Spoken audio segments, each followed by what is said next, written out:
கேளுங்கப்பா இந்த கதைய. பசங்க ஒழுங்கா கூட்டிட்டு போயி, மாத்திரை வாங்கி குடுத்துட்டு, மாசம் மாசம் செக் பண்ணிட்டு, ப்ரெஷரு, சுகர் இருக்கான்னு செக் பண்ணி கூட்டு வந்து விட்டுருவானுங்க.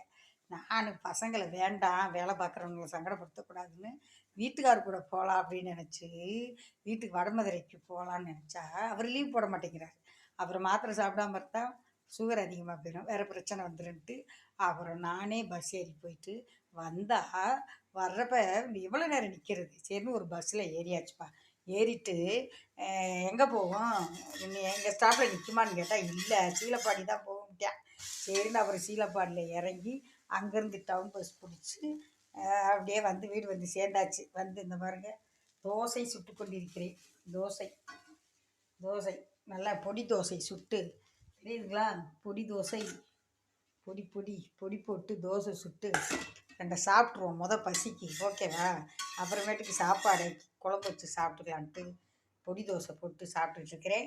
வாங்க சாப்பிட்லாம். மக்களே பாருங்க, என்னமோ சொல்லுவாங்க, அரசரை நம்பி புருஷனை விட்ட கதையை மாதிரி எங்கள் வீட்டுக்காரரை நம்பி என் பிள்ளைகளை வேணான்னு சொல்லிட்டேன். நான் போய்க்கிறேன்னு அவரு கூட்டிகிட்டு போகாமல் அவருக்கு வேலை தான் முக்கியம்ட்டு நானே போயிட்டு நானே வந்து 2 பஸ் ஏறி வீட்டுக்கு வந்து சேர்ந்தேன். ஆமாம் பாருங்கள், ஒழுங்கா பசங்க சொல்கிறத கேட்டிருக்கலாம்ல. ஆமாம், கேட்காதது தப்பு. நன்றி, வணக்கம்.